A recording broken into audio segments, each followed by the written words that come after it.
የአውሮፓ ቻምፒየንስ ሊግ በሚያስገርም ድባብ በሚገርም ሁኔታ ትናንትና አርሰናል ወደ ቀጣዩ ዙር አልፏል። ቆንጆ ጨዋታ የተጫወተበት ነበረ። ማንቸስተር ሲቲ ቼልሲ እንደተጠበቀውም ከውድድሩ ውጭ ሆነዋል። ግምቶችን ፉርሽ ያደርጋሉ፣ ሬሞንታዳ ያስመዘግባሉ ተብሎ ሲጠበቅ ነበር። እንደዛ አልሆነም። ነገር ግን ስፖርቲንግ ሊዝበን በአስገራሚ ሁኔታ ቦዶ ግሊምትን አሸንፎ ወደ ቀጣዩ ዙር ማለፍ ችሏል። እነዚህን የአውሮፓ ቻምፒየንስ ሊግ ጨዋታዎች ላይ ትኩረት አድርገን እናነሳለን። ከአርሰናል ጋር፣ ከማንቸስተር ሲቲ፣ ከቼልሲ ጋር በተያዘ የሚነሱ ዝርዝር ነጥቦች አሉ ጨዋታዎቹን በተመለከተ።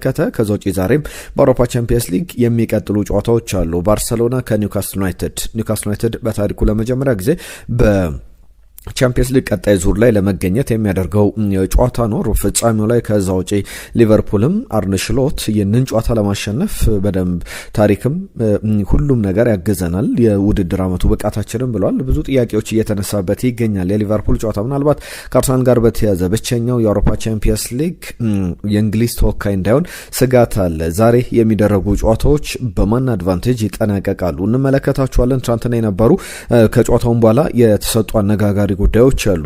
አሰልጣኝ ፔፕ ጋርዲዮላ አሰላለፉን ሲያወጣ ለካራባኦ ካፕ ፍጻሜ እያሰበ ነው ወይስ ደግሞ ቻምፒየንስ ሊጉ ላይ ሪያል ማድሪድን ቀልብሼ ውጤቱን አልፋለሁ ሬሞንታዳ አስመዘግባለሁ ብሎ ነው የሚሉ ጥያቄዎችም ሲነሱ ነበር። አሰልጣኝ ሚኬል አርቴታ ትናንትና ከጨዋታው መጠናቀቅ በኋላ የሰጣቸው አስተያየቶች አሉ። ብዙ አነጋጋሪ ነገሮች ያሉበት ጨዋታ ነው። ስለ ጨዋታዎቹ ዝርዝር ጉዳዮችን እየነገርናችሁ እንቆያለን። ከጨዋታዎቹ ወጣ ብለን የአፍሪካ ዋንጫ ውዝግብ ፈጥሯል። አሁንም በተለይ ደግሞ 57 ቀናት አልፈው ትናንትና የተወሰነው ውሳኔ ዛሬ 58ኛ ቀኑ ላይ ይዞ የአፍሪካ ዋንጫ ከተጠናቀቀ በኋላ በጣም አነጋጋሪ ክስተቶች ተፈጥረዋል። ለሞሮኮ የአፍሪካ ዋንጫ ተሰጥቷል። በምን ሕግ በምን መስፈርት ካፍ ይህንን ውሳኔ ወሰነ የሚለውን ጉዳይ እናነሳለን። የአፍሪካን ዋንጫንም ከአርሰናል ጋር አያይዘን የምንላችሁ ጉዳዮች ይኖራሉ። ሌሎች አጫጭር ጉዳዮችንም እያነሳን እንቀጥላለን። የሳምንቱ የእንግሊዝ ፕሪሚየር ሊግ ምርጥ ማን ነው? ማክስ ዳውማን፣ ብሩኖ ፈርናንዴዝ ወይስ ደግሞ ማቭሪያፓኖስ? እስቲ የእናንተን ሀሳብ ትልኩልን አላችሁ። ትናንትናም የእናንተ ሀሳቦች በርከት ብለው መጥተዋል። ከቼልሲ ጋር በተያዘ ኤንዞ ፈርናንዴዝ ልለቅ ይችላለሁ ብሏል። ላውታሮ ማርቲኔዝ ወደ ቼልሲ ሊመጣ ይችላል የሚሉ ዘገባዎችንም ተመልክተናል። ከማንቸስተር ዩናይትድ ጋር በተያዘ ፓትሪክ ዶርጉን በተመለከተ አዳዲስ ስራዎች አዲስ እቅዶች አሉ ተብሏል። የካዝሜሮ ጉዳይም አዲስ የወጡ መረጃዎች አሉ። ስለ ሜሰን ግሪንውድም እየነገርናችሁ እንቆያለን። ማንቸስተር ዩናይትድ ላይ ሌሎችም ሀሳቦችን ያነሳን እንቆያለን። ለሁሉም በቻላችሁት በያላችሁበት አብራችሁን ቆዩ። ይህንን ቪዲዮ ላይክ እያደረጋችሁ ሰብስክራይብ እያደረጋችሁ አዲስ ከሆናችሁ ለቤስት ስፖርት ሰብስክራይብ እያደረጋችሁ ቤተሰብነታችሁን አሳዩን። የእናንተን ሀሳቦች ወደ በኋላ ላይ የትናንትና በትክክል የገመቱ አድማጮችን እናነሳለን። ሀሳብ አስተያየቶቻችሁ ይስተናገዳሉ። በዚህ በቤስት ስፖርት ቻናል ላይ ሀሳብ አስተያየቶቻችሁን ጻፉልን። የእንግሊዝ ፕሪሚየር ሊግ ላይ የሳምንቱ ምርጥ ተጫዋች ማን ነበር? ብሩኖ ፈርናንዴዝ ወይስ ደግሞ ማክስ ዳውማን? ሀሳብ አስተያየቶቻችሁን ጻፉልን። ትናንትና የነበሩ ጨዋታዎችንም በተመለከተ ንገሩ። መልእክቶቻችሁን እንጠብቃለን። ትናንትና ከነበሩ ጨዋታዎች መካከል አርሰናል ከባየር ሌቨርኩሰን ያደረጉ ጨዋታ ምሽት 5 ሰዓት ላይ ከነበሩ ጨዋታዎች መካከል አንደኛው ነው። አርሰናል በመጀመሪያ አጋማሽ አበራቼዜ በሁለተኛው አጋማሽ ዴክላን ራይስ ባስቆጠሯቸው ግቦች 2-0 በሆነ ውጤት አሸንፎ አልፏል። በአጠቃላይ በአግሪጌት 3-1 በሆነ ውጤት የተጠናቀቀ ጨዋታ ነው። ከጨዋታው ጋር በተያያዘ በደንብ ለአርሰናል ቅድሚያ ግምት እንደሚሰጥ የሚጠበቅ ነው። ውድድሩ ላይም አስቀድሞም በደንብ ግምቶች በሙሉ ወደ አርሰናል የሚያመሩ እንደሆነ ይጠበቅ ነበረ። ዴክላን ራይስ የጨዋታው ኮከብ ተብሎ ተመርጧል። በአርሰናል በኩል ከፍጹም ቅጣት ምት ክልል ውጪ ምናልባት በቅርብ ጊዜያት ላይ የአርሰናል ትልቅ ችግር ከሚባሉ ነገሮች መካከል ሁሌ ያለቁ ኳሶችን ለማስቆጠር የሚደረግ ሂደት ነውና ከፍጹም ቅጣት ምት ክልል ውጪ ብዙ ግቦችን የሚያስቆጠር ቡድን እንዳልሆነ ተመልክተናል። ነገር ግን ትናንትና ሁለቱንም ግቦች ከፍጹም ቅጣት ምት ክልል ውጪ ያስመዘገበበት ነበረ። 12 ኦን ታርጌት ሙከራዎችን ሞክሯል። በያዝነው የውድድር ዘመን ላይ በዚህን ያክል ደረጃ 12 ኦን ታርጌት ሙከራዎችን የሞከረበት ጨዋታ የለም። በቻምፒየንስ ሊግ ታሪክ አርሰናል በአንድ ጨዋታ ላይ ከፍጹም ቅጣት ምት ክልል ውጪ በኖካውት ስቴጅ ላይ ግብ ሲያስቆጥር ሁለተኛ ጊዜ ነው። ባለፈው የውድድር ዘመን ዴክላን ራይስ በጣም የሚያስገርሙ ሁለት የቅጣት ምት ግቦችን አስቆጥሮ በአንድ ጨዋታ ተመልክተን ነበር። በቅርብ ጊዜያት በእርግጥ እንደዚህ አይነት ቁጥሮችን በማስመዝገብ ረገድ ማንቸስተር ሲቲ ፓሪስ ሳን ጀርመንን ባደረጉ ጨዋታ ላይ 2021 ማንቸስተር ሲቲ ከሪያል ማድሪድ ጋር 2024 አርሰናል ከሪያል ማድሪድ ጋር 2025 እና አርሰናል ከሌቨርኩሰን ጋር 2026 ላይ እነዚህ ከሁለት እና ከዛ በላይ ኳሶችን ግቦችን ከፍጹም ቅጣት ምት ክልል ውጪ በማስቆጠር የሚጠቀሱ ናቸው። ለሁሉም አርሰናል በደንብ ጥሩ ውብ እግር ኳስ የተጫወተበት ነው። ኤቤሬቺዜ ግን ያስቆጠራት ግብ አፍን በእጅ የምታስይዝ አይነት ናት። ዊሊያም ሳሊባ ሁለቱን እጆቹ ጭንቅላቱ ላይ አድርጎ አለማመን ነበረ በዛ ጨዋታ ላይ ትናንትና።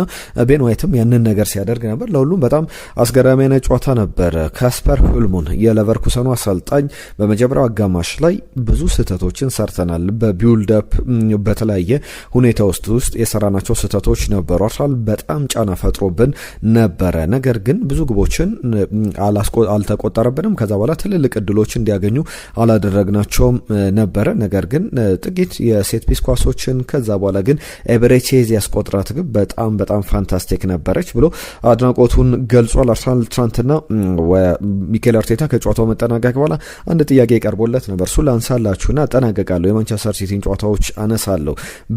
የተጠየቀው ጥያቄ አንዳንድ ጊዜ ሁኔታዎች አይታወቁምና የፍጹም ቅጣት ምቶችን ስትለማመዱ ነበር ወይ ተብሎ ተጠይቆ ነበር። ሚኬል አርቴታ ፈገግ ብሎ ሁል ጊዜ እንደዛ እናደርጋለን ብሏል። ፍጹም ቅጣት ምቶችን እንለማመዳለን ብሏል። አርሰናል አሁን በቻምፒየንስ ሊግ ላይ ወደ 109 ሚሊዮን ዩሮ ገቢ አግኝቷል። በዘንድሮ ጉዞ ላይ ብቻ ትልቅ የሚባል ገንዘብ ነው።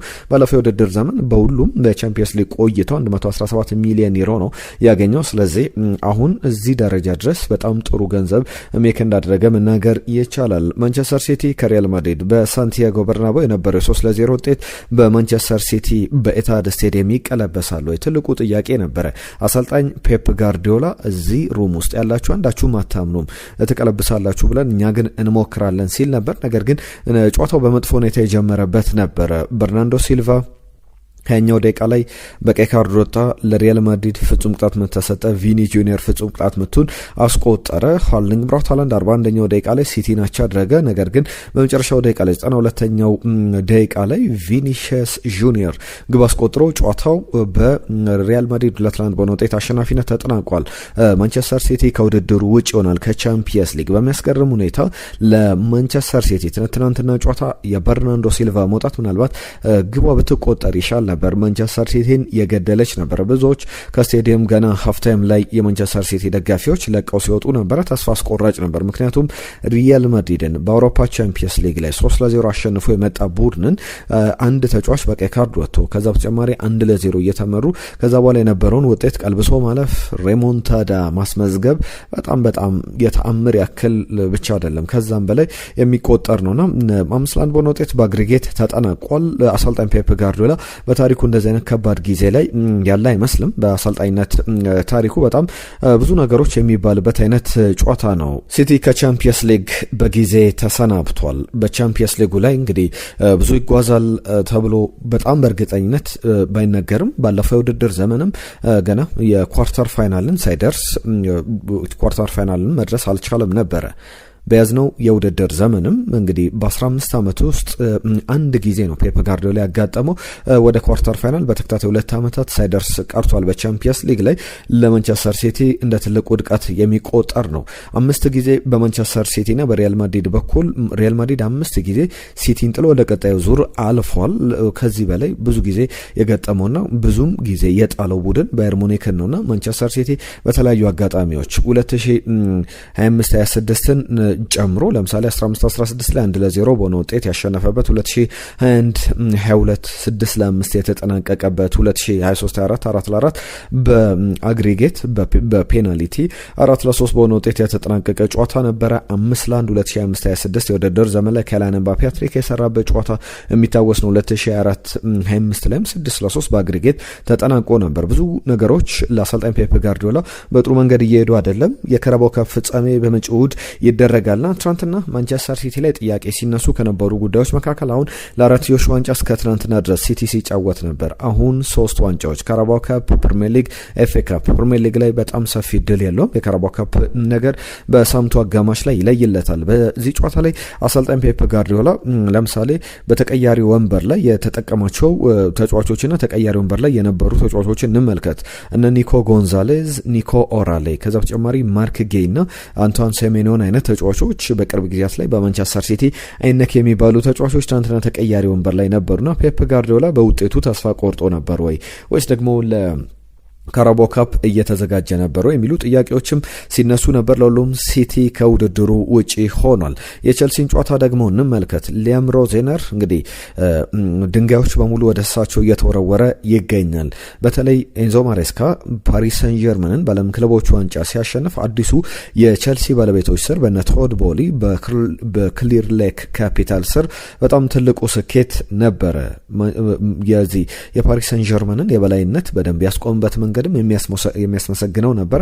8-2 በአግሪጌት ተጠናቋል። ክቫራትስኬሊያ ገና 6ኛው ደቂቃ ላይ፣ ብራድሊ ባርኮላ 15ኛው ደቂቃ ላይ፣ ማዩሉ 62ኛው ደቂቃ ላይ ለፓሪስ ሰን ጀርመን ግቦችን አስቆጥረው ጨዋታው በቸልሲ ተሸናፊነት ተጠናቋል። ቸልሲ በሜዳው ትልቁ የቻምፒየንስ ሊግ ሽንፈት ነው ብሎ መናገር ይቻላል። ትናንትና በብዙ ሜሞች ሲቀለድባቸው ነበረ። አሰልጣኝ ሊያም ሮዜነር ለምሳሌ 84ኛው ደቂቃ ላይ አሌያንድሮ ጋርናቾን ቀይረው ሲያስገቡት ኖት ሲሰጡት ነበር ጨዋታው ላይ። እንግዲህ ከዛ በኋላ 8-2 የሆነውን ጨዋታ እንዴት ሊቀይሩት ነው የሚያስብል በጣም ጥያቄ የተነሳባቸው ነበረ። ክቫራትስኬሊያ 5 ደቂቃ ከ41 ሰከንድ ላይ ነበረ ግቧን ያስቆጠሩና በቸልሲ ታሪክ በሜዳው በኖካውት ስቴጅ ላይ አርሊ በጊዜ የተቆጠረበት ግብ ሆኖ ተመዝግቧል። እንዳይሆን ሆኖ ቸልሲ ተሸንፏል 8-2 በሆነ ውጤት። በአውሮፓ ቻምፒየንስ ሊግ ታሪክ ከዚህ የከፋ ውጤቶች አሉ። በእርግጥ ለምሳሌ ባየር ሙኒክ በ11 የግብ ልዩነት፣ አሁን የቼልሲ 8-2 ነው፣ የ6 ግብ ልዩነት ነው ያለው። በ11 የግብ ልዩነት የተጠናቀቀ ጨዋታ ነበር። 12-1 ስፖርቲንግ ሊዝበን 2008-2009 የውድድር ዘመን ላይ ፒኤስጂ ስታድ ብሮስትን ባለፈው የውድድር ዘመን ያሸነፈበት ጨዋታ በአግሪጌት 10 ግብ ልዩነት 10-0 ነበረ። ሊዮን ብሬመንን 10-2 አሸንፎ ነበረ። ባርሰሎና ባየር ሙኒክን 10-2 አሸንፎ 2011-12 የውድድር ዘመን ላይ እናስታውሳለን። ባየር ሙኒክ እንዲሁ አርሰናልን 10-2 አሸንፎ ነበር። ማንቸስተር ሲቲ ሻልከ 04ን 10-2 ያሸነፈበት የ8 ግብ ልዩነት አለ። በቸልሲ በኩል ግን በጣም ከባድ ጨዋታ ነበረ። ብዙ የሚያወዛግቡ ነገሮች አሉ። ስለ ቸልሲ ሌሎች ጉዳዮችንም ተመልሰን እናነሳለን። ነገር ግን ሊያም ሮዜነር በአሰልጣኝነታቸው እስከ ውድድር ዓመቱ መጨረሻ ድረስ እንኳን ሊቆዩ ይችላሉ የሚለው በጣም የሚጠበቅ ነው። 18 ጨዋታዎችን አድርጓል። 28 ግቦች ቸልሲ ተቆጥሮበታል። በእነዚህ 18 ጨዋታዎች ክሊንሺት ወይም ግብ ሳይቆጠርበት የወጣው ቸልሲ በ3 ጨዋታዎች ብቻ ነው። በቻምፒየንስ ሊግ ላይ በብዙ ግቦች የተቆጠረበት የቸልሲ ቡድን 5 ግቦች በያዝነው ውድድር ዘመን ነው። ከዛ በተጨማሪ በደርሶ መልስም 8 ግቦችን ብዙ ግቦች የተቆጠረበት ቡድን ነው። በቻምፒየንስ ሊግ በሜዳው በትልቅ የግብ ልዩነት የተሸነፈበት ነውና ሪስፔክት ዘቦል ብለው ሜዳው ላይ የሜዳዋን ኳስ የምትጀመርበትን ሰርክሏን ኳሷን ከበው የመጀመሪያ ደቂቃዎችን የመጀመሪያ ሰከንዶችን ጨዋታው ከመጀመሩ በፊት ያሳልፋሉና አሁን ሪስፔክት ማድረግ ያለባቸው ሌሎች ነገሮች ነው በሚል እየተነሱ ያሉ ጉዳዮች አሉ። ኦውናር ግሬቭስን በተመለከተ ቸልሲ ኤፍኤ ካፕን ካሸነፈ በቻምፒየንስ ሊግ ላይ 4ኛ ደረጃን ወይም 5ኛ ደረጃን ይዞ የሚያጠናቅቅ ከሆነ በጣም ጥሩ የውድድር ዘመን አሳልፏል ብሎ መናገር ይቻላል የሚል አስተያየቱን ሰጥቷል። የቦዶ ግሊምትን ውጤት ሳናነሳ ማለፍ አይቻልም። በኖርዌይ በተደረገው ጨዋታ 3-0 አሸንፎ ነበር። ትናንትና ግን በስፖርቲንግ ሊዝበን 5-0 ተሸንፏል። በኤክስትራ ታይም 2 ግቦች ተቆጥሮበታል።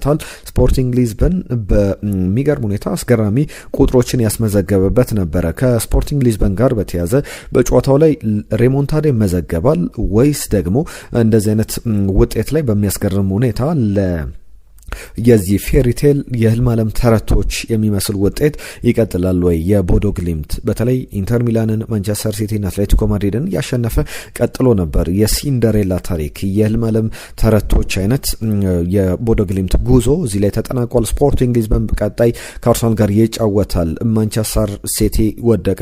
ሪያል ማድሪድ ደግሞ በጣም ሰፊ ድሉ ባየር ሙኒክ አሸንፏል። 6-1 የመጀመሪያውን ጨዋታ ከባየር ሙኒክ ጋር የሚጫወትበት እድል አለ። ዛሬ የሚደረጉ ጨዋታዎችን ግምቶቻችሁ ለኩልን ባርሰሎና ከኒውካስል ዩናይትድ ባርሰሎና ጨዋታውን የማሸነፍ ሰፊ ግምት ተሰጥቶታል። በኦፕታ ሱፐር ኮምፒውተሮች ግምት መሰረት ባርሰሎና 56.8% ጨዋታውን ያሸንፋል። ወደ ቀጣዩ ዙር የማለፍም ሰፊ ድል አግኝቷል። በአውሮፓ ቻምፒየንስ ሊግ ላይም በጣም በባርሰሎና በኩል ያለፉትን የቅርብ ጨዋታዎች ላይ ከኒውካስል ዩናይትድ ጋር አሸንፏል። በመጨረሻ ጊዜ የተገናኙበትን ጨዋታ። ከዛ ውጪ ባርሰሎና ካምፕ ኑ ከተመለሰ በኋላ ሁሉንም 11 ጨዋታዎች በሰፊ የግብ ልዩነቶች እያሸነፈ ቀጥሏል። በአማካኝ ከ2 እና 3 ግቦች በላይ ያስቆጥራል። ባለፉት 6 ጨዋታዎች ግን ኒውካስል ዩናይትድ በቻምፒየንስ ሊግ በሁሉም ውድድሮች በዚህ በተለይ በቻምፒየንስ ሊግ ከሜዳውም ውጪ በሜዳውም ያደረጋቸውን ጨዋታዎች አልተሸነፈም። ይህ ጨዋታ በደንብ ትኩረትን የሚስብ ጨዋታ ሆኗል። የመጀመሪያው ጨዋታ ባርሰሎና እንዳሸነፈ የሚቆጠርበት ጨዋታ ነው። ጥሩ አልተጫወተም። ነገር ግን አንድ ግብ አስቆጥሮ በመጨረሻው ደቂቃ ላይ በላሚን ያማል በጣም ጥሩ ውጤት ይዞ ወጥቷል። 2:45 ሲል የሚጀምር ጨዋታ ነው ባርሰሎና ከኒውካስል ዩናይትድ ምሽት 5 ሰዓት ላይ 6-1 የተጠናቀቀው ቤርጋሞ ላይ። አሁን ደግሞ በጀርመን በአሊያንዝ አሬና ባየር ሙኒክ ከአታላንታ ጋር ይጫወታሉ። በዚህ ጨዋታ ላይ በባየር ሙኒክ በኩል ግብ ጠባቂ እጥረት ገጥሞታልና የ16 ዓመት ግብ ጠባቂ በባየርን ታሪክ በእድሜ ትንሹ ግብ ጠባቂ ሊሰለፍ ይችላል። ይህ ግብ ጠባቂ ሊዮናርድ ፕሬስኮት ይባላል። 16 ዓመቱ ላይ ይገኛል። ከ2 ዓመታት በፊት ማኑኤል ኖየር በቻምፒየንስ ሊግ ጨዋታ ሲያደርግ የማኑኤል ኖየር ጀርባ የኳስ አቀባይ ነበረ። አሁን ማርች ወር ላይ ከ2 ዓመታት በኋላ የቻምፒየንስ ሊግ ጨዋታ ላይ ባየር ሙኒክ ሊጠቀመው ግድ ሆኖበታል። ሶስቱም ተጫዋቾች በጉዳት ምክንያት አይሰለፉም። ሊቨርፑል ከጋላታሳራይ አርነ ስሎት በሜዳችን ታሪክም ያግዘናል፣ የዘንድሮው ውድድር ዘመን በሜዳችን ጠንካራ ነን፣ ያንን ውጤት ለመቀልበስ የመጀመሪያውን ጨዋታ 1-0 ጋላታሳራይ አሸንፎ ነበር። ይህንን ጨዋታ ሊቨርፑል ለማሸነፍ ወደ ሜዳ ይገባል። ቶትናም ሆትስፐር የ5-2 ውጤቱን ቀልብሶ ያልፋል። ከአትሌቲኮ ማድሪድ ጋር በቶትናም ሆትስፐር ስቴዲየም የሚደረግ ጨዋታ ነው። ግምቶቻችሁ ላኩልን። ትናንትና ሀሳብ አስተያየቶቻችሁ በስፋት መጥተው ነበረ። የእናንተን ሀሳቦች እናስተናግዳለን። ትናንትና የመጀመሪያ ሀሳብ የላከልን አየለ ወልዴ ነው። እንዴት ናችሁ ቤስት ስፖርቶች፣ መልካም ቀን ብለውናል። ማክስ ዶመን መግባት አለበት፣ በቻምፒየንስ ሊግ አሻሮ ማሳረፍ አለበት ብሎ ነበር። ትናንትና ወደ ሜዳ አልገባም። ማንቸስተር ሲቲ 2-1 በሆነ ውጤት ማድሪድን ያሸንፋል። አርሰናል 3-0 ሌቨርኩሰን፣ ስፖርቲንግ ሊዝበን ከቦዶ ግሊምት 1-1፣ ቸልሲ በፒኤስጂ 3-2 ይሸነፋል ብሎን ነበረ። በትክክል የገመታቸው ውጤቶች የሉም። አርሰናል 3-0 ያለን ሽመልስ ከኳታር ዶሃ ነው፣ የዘውትር አድማጫችን ነው። ሲቲ ከባድ ጨዋታ አለበት፣ ነገር ግን 3-0 የሚያሸንፍ ይመስለኛል። ለቸልሲ ግን ከባድ ነው ብሎ ነበር ሽመልስ ከኳታር ዶሃ። ካሊፋ ከሳውዲ አረቢያ መካ አርሰናል መልካም እድል ብሎናል። እንግዲህ የዘውትር አድማጫችን ነው። ካሊፋ ከልብ እናመሰግናለን። አኬ የላከል መልእክት አለ። ከደቡብ አፍሪካ የዛሬ ምሽት ጨዋታዎች ተጠባቂ ናቸው ብሎ ነበር። በተለይ ማንቸስተር ሲቲ ቀልብሶ አያልፍም። በእግር ኳስ ብዙ ታምራት ይፈጠራሉ፣ ማድሪድን ግን ቀልብሶ አያልፍም ብሎ ነበረ። እንዳለውም የሆነ ነው። ሲቲ 2-1 ያሸንፋል ቢልም ማድሪድ 2-1 አሸንፏል። ባየር ሙኒክ የባየር ሌቨርኩሰንን ጨዋታ ከአርሰናል ጋር በትክክል ገምቷል። ቸልሲ 2-1 ያሸንፋል ብሎ ነበረ። የአርሰናልን ግምት በትክክል አኬ አግኝቷል። ነጅብ ሰንገሮ እንዴት ናችሁ? ቸልሲ ዛሬ ከባድ ፈተና ይጠብቋል። ጂኤም ስለመኖሩ ትንሽ ከባድ ነው ለቸልሲ። ለኔ ግን ማንቸስተር ሲቲ በሪያል ማድሪድ በኩል ቢያልፍ ደስ ይለኛል ብሎ ነበር። አልሆነም። ጥጋቡ ፈለቀ አርሰናል 2-0 ያሸንፋል ብሎ በትክክል ገምቷል። የሲቲን ውጤት ግን በትክክል አላገኘም። ፓማባይ ከልብ እናመሰግናለን። መሐመድ ሹክራላ አርሰናል 3-1 ያሸንፋል ብሎ ነበር። የማድሪድን ጨዋታ፣ ፓሪስ ሳን ዠርመን፣ ሌሎችንም ጨዋታዎች በትክክል አልገመተም። ዛሬ ሊቨርፑል ጋላታሳራይን 2-0 ያሸንፋል፣ ወደ ቀጣዩ ዙርም ያልፋል ብሎ ግምቱን ልኮልናል መሐመድ ሹክራላ። ሌላኛው ያነሳው ጉዳይ ከቻምፒየንስ ሊግ ጋር በተያዘ ሲቲ ከቻምፒየንስ ሊግ ባይወጣ ደስ ይለኛል፣ ምክንያቱም በአርሰናል ላይ ጫና ላይ ያሳድር ይችላል በፕሪሚየር ሊግ ላይ ብሎ ነበር። ነገር ግን አሁን ሲቲ ትልቁ ትኩረቱ የሚሆነው ፕሪሚየር ሊግ ላይ ያለውን እድል መሞከር ነው። በቀለ ቸልሲ 4-0 ፓሪስ ሳን ዠርመንን ያሸንፋል ቢልም በትክክል አልሆነም። አህመድ መድፈኛው የኒው አርሰናል 3-0 ያሸንፋል፣ ማድሪድ 2-1 ያሸንፋል ብሎ በትክክል ገምቷል። ቸልሲ 2-0 ያጠናቅቃል የኔ ግምት ነው። አህመድ ከጅቡቲ ብሎ ልኮልናል። አሸናፊ ከደቡብ አፍሪካ አርሰናል 2-1፣ ማንቸስተር ሲቲ 2-1፣ ቸልሲ 3-2 ይሸንፋል ብሎ ነበረ። በትክክል አልተገመተም። የባሩ ተምሩ ማንቸስተር ሲቲ 3-0 ያሸንፋል ብሎ ነበረ። አህመድ ከጅቡቲም የላከልን መልእክት አለ። አርሰናል 3 ሊቨርኩሰን 2 እንዲሁም ደግሞ የማድሪድንም ጨዋታ ሲቲ 4 ማድሪድ 2 ብሎ ግምቱ ልኮልን ነበር። በትክክል የተገመቱ አይደሉም። ብርሃኑ ቸልሲም ማንቸስተር ሲቲንም አርሰናልም ያሸንፋል ብሎ ነበር ከደቡብ አፍሪካ። ነገር ግን በትክክል አልተገመተም። ሙልጌታም ሀሳብ ነበረ። በቻምፒየንስ ሊግ ላይ ውጤት መገመት በጣም ከባድ ነው። እንግሊዝ ክለቦች እንዲያው በቀላሉ እጅ አይሰጡም ከሲቲ ውጪ ድል ለማድሪድ ብሏል። የማድሪድ ደጋፊ ነው፣ የማድሪድና የዩናይትድ ደጋፊ ነው። ደመላሽ የጻፈልን መልእክት አለ። የዛሬ ቻምፒየንስ ሊግ ውጤት ሲቲ ያሸንፈው ቢያልፍ ደስ ይለኛል። ይሁን ግን ማድሪድ ይህንን ማድረግ የሚቻለው ምርጥ ተሞክሮ ያለው የእንግሊዙ ኃያል ቡድን ሊቨርፑል ብቻ ነው ብሏል። ሊቨርፑል በደንብ አሳይቷል በባርሰሎና በኩል አየነው ሙሉዓለም ብቸኛ ወርቅ ባለ ክብር አርሰናል ነውና ለዚህም ዋንጫ እንዲያሸንፍ አይፈልጉም። ከቻምፒየንስ ሊግ 14 ዋንጫ ከ20 የፕሪሚየር ሊግ ዋንጫ እንደሚበልጥ ያውቃሉ። አርሰናል ፕሪሚየር ሊጉን ያሸነፈበት ጊዜና ያንንም በተመለከተ ያነሳቸው ጉዳዮች አሉ። አርሰናል ለአራትዮሽ ዋንጫ ይጫወታል ዘንድሮ። እንግዲህ ሌሎች የሚቃጠሉ ደጋፊዎች ይቃጠሉ የሚል መልእክቱ ልኮልናል። ሰይፈዲን አርሰናል 2-1 ያሸንፋል ብሎናል። ሌሎችም በደንብ የመጡልን ግምቶች አሉ። ልጃኔ እንዲሁም ደግሞ ኬቢ ከደቡብ አፍሪካ፣ አቤል ሌሎችም የላካችሁልን መልእክቶች አሉ። ሲሳይ ሳካ ሄነሪ ትክክል ነው፣ ሁሌም የኔም ጥያቄ ሆንብኛል አርሰናል ለምንድን ነው በሁሉም ክለቦች የሚጣለው በሚል ያነሳው ሀሳብ አለ። ከልብ እናመሰግናለን። ተፈራ ከሳውዝ አፍሪካ አርሰናል 3-0 ያሸንፋል ብሎ ነበረ። ሺታሬ ሌሎችም አድማጮች ከልብ እናመሰግናለን። ሚሻሞ የጻፈልን መልእክት ነበረ፣ ግምቶችን አስቀምጧል። አርሰናል ቢያልፍ ደስ ይለኛል የሚል ግምቱንም ልኮልን ነበር። ሁላችሁንም ከልብ እናመሰግናለን። የመጨረሻ ጉዳዮችን እናንሳ። ከቻምፒየንስ ሊግ ወጣ ብለን የአፍሪካ ዋንጫ ትልቅ መነጋገሪያ ጉዳይ ነው። የአርሰናልንም የማንቸስተር ዩናይትድንም የቸልሲንም ጉዳዮች አነሳላችኋለሁ። ከአፍሪካ ዋንጫ ጋር በተያያዘ በጣም በሚያስገርም ሁኔታ ሴኔጋል የአፍሪካ ዋንጫ ተነጥቃለች። ከ57 ቀናት በኋላ የአፍሪካ ዋንጫ ለሞሮኮ ተሰጥቷል። ካፍ ውሳኔውን ወስኗል። የአፍሪካን ዋንጫ በተመለከተ የተለያዩ አንቀጾችን የካፍ መተዳደሪያዎችን በመጥቀስ ለፊፋም አሳውቋል። የሞሮኮ እግር ኳስ ፌዴሬሽን የ2026ቱ የአፍሪካ ዋንጫ ባለቤት ሆኗል። ጃንዋሪ 18 ላይ ነበር የተጠናቀቀው ወይም ደግሞ ከ58 ቀናት በፊት የተጠናቀቀ እንደነበረ ይታወቃል። ትናንትና 57ኛ ቀኑ ላይ የሞሮኮ እግር ኳስ ፌዴሬሽን ይግባኝ ባለው መሰረት የአፍሪካ እግር ኳስ የአመራር የመጨረሻ ውሳኔውን አስተላልፏል። በዚህ ጉዳዮች ላይ የሚነሱ ጉዳዮች አሉ። በተለይ ደግሞ ከተነሱ ጉዳዮች መካከል የተቀመጡ አንቀጾች አሉ። አንደኛው አንቀጽ 82 እና 84 ላይ የተቀመጡ ናቸው። አንቀጽ 82 ላይ የተቀመጠው የካፍ መተዳደሪያ ደንብ አንድ ቡድን ሜዳውን ያለዳኛው ፈቃድ ጨዋታው ሳይጠናቀቅ ለቆ የሚወጣ ከሆነ የጨዋታው እንግዲህ በፎርፌ እንዲጠናቀቅ ይደረጋል። ፎርፌ ማለት ደግሞ 3 ነጥብና 3 ግብ ለዛ ቡድን ይሰጣል። በዚህ መሰረት የአፍሪካ ዋንጫ ባለቤት ሆናለች። የተለያዩ የሴኔጋል ብሔራዊ ቡድን ተጫዋቾች ለምሳሌ የሊዮኑ ሙሳ ኒያኬቴ መታችሁ ሜዳሊያውን ውሰዱ በጣም የእብደት ነው ብሎ ሀሳቡን ሲሰጥ ነበረ። ግብ ጠባቂው ዲዮፍም በኔ አይን እንግዲህ ዓለም እያየ ዋንጫውን ሴኔጋል ሰለብሬት አድርጋለች ብሎ ሲያነሳ ነበረ። በጣም በሚያስገርም ሁኔታ ሀሳቦች እየተሰነዘሩበት ይገኛሉ። እንዴት አያችሁት? የአፍሪካ ዋንጫ ጉዳይ ለሚቀጥሉት 50 ዓመት 100 ዓመት የሚያወዛግብ አይነት የአፍሪካ ዋንጫ እየተመለከትን እንገኛለን። ሴኔጋል ከዚህ በፊት በአፍሪካ ዋንጫ ላይ 2021 አሸንፋ ነበር። አሁን አፒል ታቀርባለች ለካስ ለዓለም የስፖርት ገላጋዮች ፍርድ ቤት ይግባኝ ታቀርባለች የሚለው የሚጠበቅ ጉዳይ ነው። ብዙ ዝግቦች የነበሩበት የአፍሪካ ዋንጫ አሁንም ከውዝግቦቹ ያልጠራ አሁንም አወዛጋቢ ሆኖ እንደቀጠለ ይገኛል። ከአፍሪካ ዋንጫ ጋር በተያያዘ ብቻ አይደለም የሚነሱ ሌሎችም ጉዳዮች አሉ። ወደ በኋላ ላይ ሌሎች ሀሳቦች እናነሳለን። የካፍን ውሳኔ እንዴት ተመለከታችሁት? ማንቸስተር ዩናይትድ ቤት ያሉ ጉዳዮችን ሳላችሁ ከካዝሜሮ ጋር በተያዘ አሁን ድርድር ትናንትና ከማንቸስተር ዩናይትድ የካዝሜሮ ወኪሎች ከማንቸስተር ዩናይትድ ሰዎች ጋር ድርድር ጀምሯል። በቀጣይ ቀናት አዳዲስ ነገሮች ሊኖሩ ይችላሉ። ተጫዋቹ በአንድ ተጨማሪ ዓመት ደሞዙን ቀንሶ በዩናይትድ እንዲቆይ ተጫዋቾች ይፈልጋሉ። ሌኒ ዮሮ፣ ብሩኖ ፈርናንዴዝ እነ ማቲያስ ኩናም ጨምር ሀሳባቸውን ሲሰጡ ነበር።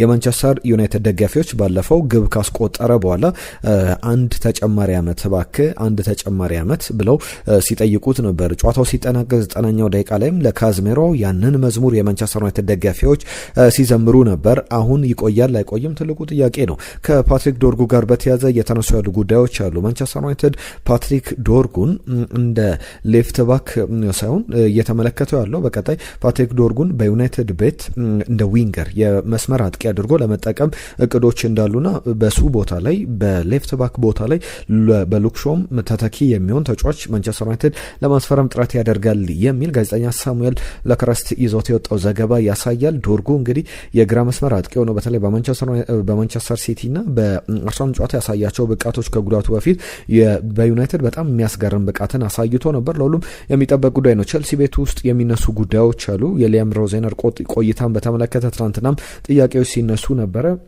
ከዛ አስቀድሜ ግን የዩናይትድን ጉዳዮች ላጠናቅና ወደ ሌሎች ጉዳዮች አልፋለሁ። ከዩናይትድ ጋር በተያዘ አንድ ሁለት ተጨማሪ ጉዳዮችን ማንሳት እንችላለን። ዩናይትድ በሚቀጥለው የውድድር ዘመን የአውሮፓ ቻምፒየንስ ሊግ ቦታን ይዞ የሚያጠናቀቅ ከሆነ ዝውውሮቹ በጣም ይጠበቃሉ።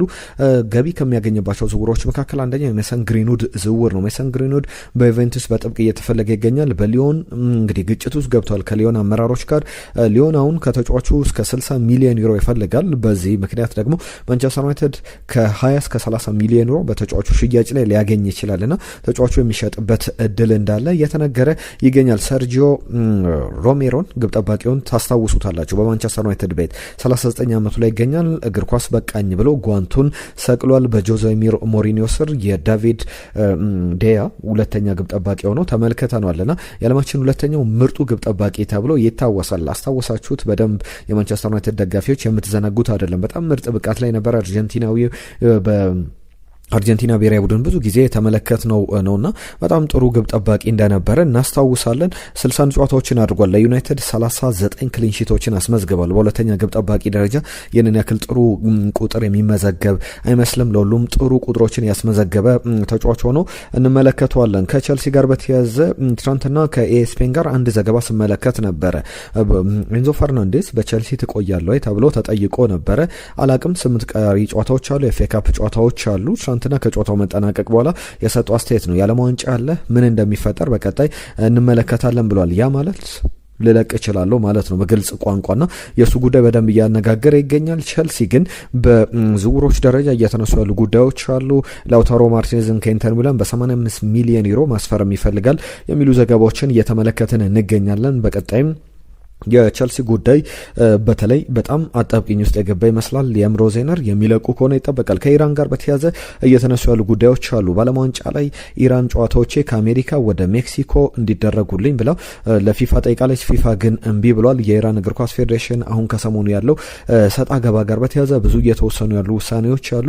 ኢራን ተጫዋቾቿ ወደ አሜሪካ ቢመጡ ለሕይወታቸውም ለደህንነታቸውም ኃላፊነት አንወስድም ሲሉ ነበር ፕሬዚዳንት ዶናልድ ትራምፕ። በዚህ ምክንያት ኢራን ጨዋታዎቼ ወደ ሜክሲኮ ሄደው በሜክሲኮ ልጫወት የምድብ ጨዋታዎችን በሚል ጥያቄ ብታቀርብም ፊፋ ውድቅ ሳያደርገው በቀጥታ ጥያቄውን ሳይቀበል ውድቅ እንዳደረገው የሚያሳዩ ዘገባዎች እየወጡ ይገኛሉ። ከዛ ውጪ የናይጄሪያ እግር ኳስ ፌዴሬሽን ዲሞክራቲክ ሪፐብሊክ ኦፍ ኮንጎ እንድትሰረዝ ከዓለም ዋንጫ ፕሌይኦፍ እንድትሰረዝ ጠይቆ ነበር። ፊፋ በመጨረሻም የፊፋ የዲሲፕሊን ኮሚቴ ውሳኔ ያሳልፏል። ካሜሮንም ይህንን ተመሳሳይ ጥያቄ አቅርባ ነበር። ምክንያቱ ደግሞ ዲሞክራቲክ ሪፐብሊክ ኦፍ ኮንጎ በዚህ በአፍሪካ ዞን የማጣሪያ ጨዋታዎች ላይ ከ6 እስከ 9 ጨዋታዎችን በህገወጥ መንገድ ወይም ደግሞ ለዲሞክራቲክ ሪፐብሊክ ኦፍ ኮንጎ መጫወት የማይችሉ ተጫዋቾችን ተጠቅመዋል ኮንጎዎች በሚል የቀረቡ ክሶች ነበሩ። በኮንጎ እንደ ኢትዮጵያ አይነት ህግ አለ።